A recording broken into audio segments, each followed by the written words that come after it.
welcome back to the Common Sense Crusade with me, the Reverend Calvin Robinson, on your TV, online and on your wireless.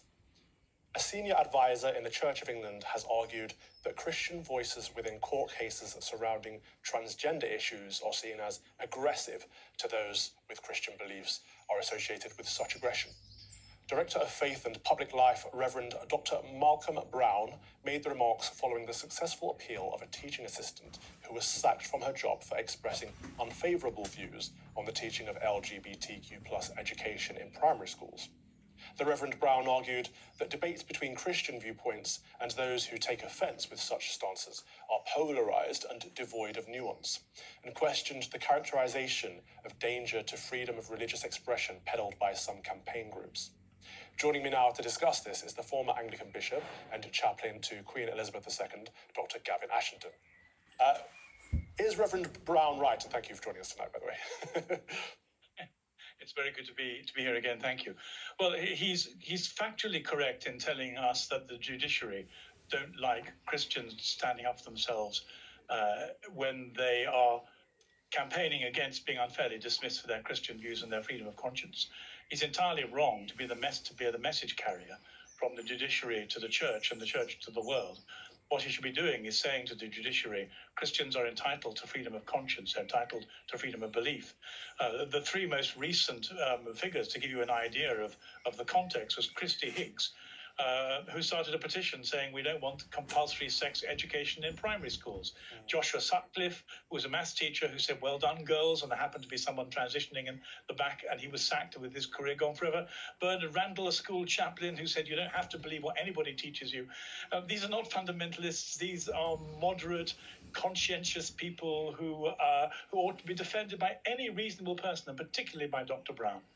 But is this not the issue, Dr. Ashenden, in that religious views are seen as problematic now, no matter how fundamental they might be?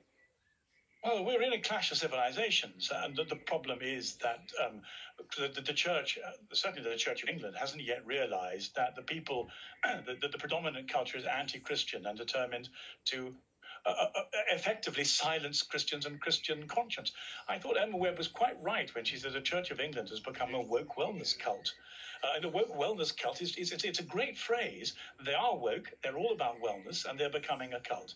And the betrayal of Christians throughout the country that the Church of England has perpetrated by having its senior advisor in political affairs bring back this message is profound and treacherous, and it must be called out as such. It's deeply anti-Christian, and they should be very ashamed of themselves.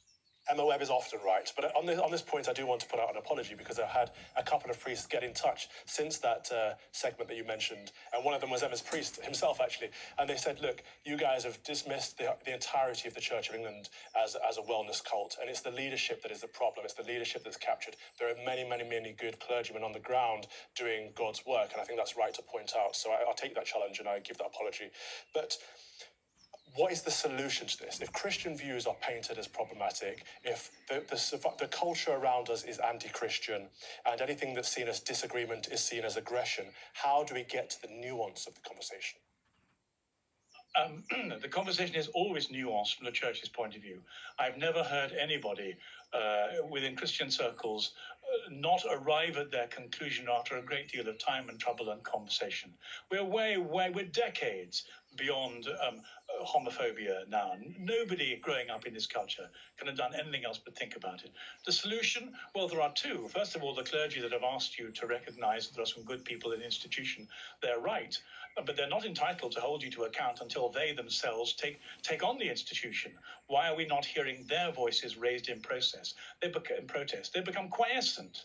And for as long as they're quiescent, you're perfectly entitled to dismiss the Church of England as an institution. Other people call it institutionally racist. Nobody complains about that apart from you and me.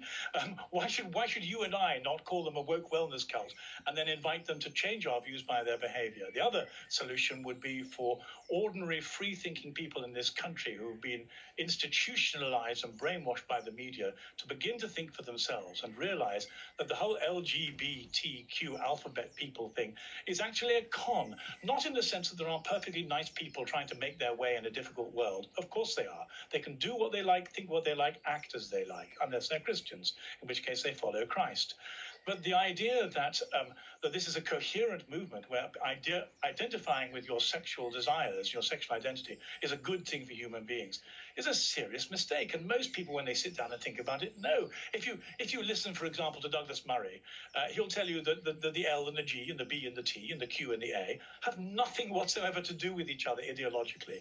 This is a composite movement that happens to have in its sights that Christianity as its number one enemy. So the answer, I think, is for Christians to articulate their position in as nuanced and a compassionate way as possible, but to do it with some courage. At the moment, the courage is lacking.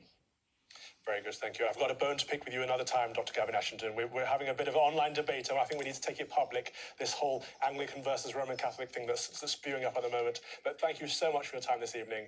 That is Catholic layman, Dr. Gavin Ashenden.